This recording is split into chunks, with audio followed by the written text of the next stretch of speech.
First reading.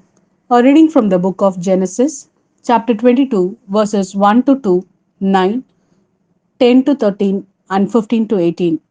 It happened some time later that God put Abraham to the test. Abraham, Abraham, he called.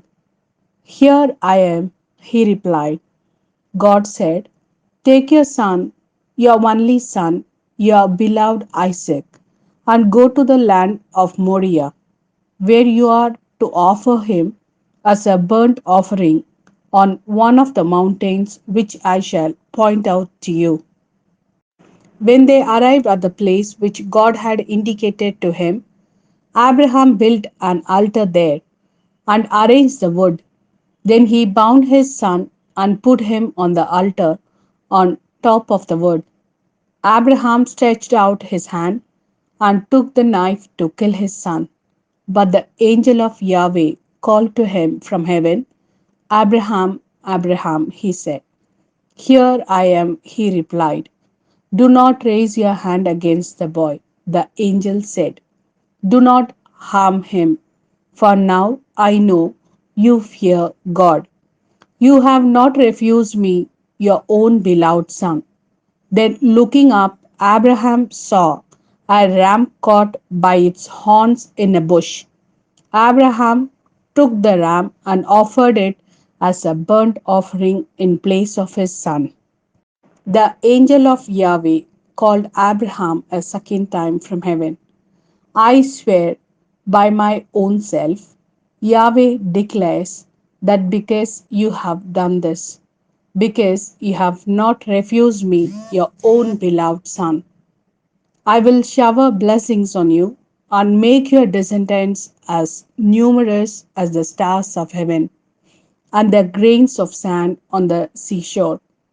Your descendants will gain possession of the gates of their enemies. All nations on earth will bless themselves by your descendants because you have obeyed my command. This is the word of Lord. Thanks be to God. Second reading. A reading from the Paul's letter to the Romans, chapter 8, verses 31 to 34. After saying this, what can we add? If God is for us, who can be against us? Since he did not spare his own son, but gave him up for the sake of all of us, then can we not expect that with him he will freely give us all his gifts? Who can bring any accusation against those that God has chosen? When God grants saving justice, who can condemn? Are we not sure that it is Christ Jesus who died, yes, and more, who was raised from the dead and is at God's right hand, and who is adding his plea for us? This is the word of Lord. Thanks be to God. A reading from the Gospel according to Mark, chapter 9, verses 2 to 10. 6 days later, Jesus took with him Peter and James and John and led them up a high mountain on their own by themselves. There in their presence he was transfigured. His clothes became brilliantly white, whiter than any earthly bleacher could make them. Elijah appeared to them with Moses, and they were talking to Jesus. Then Peter spoke to Jesus. Rabbi, he said, it is wonderful for us to be here. So let us make three shelters, one for you, one for Moses, and one for Elijah. He did not know what to say. They were so frightened, and a cloud came covering them in shadow, and from the cloud there came a voice. This is my son, the beloved. Listen to him.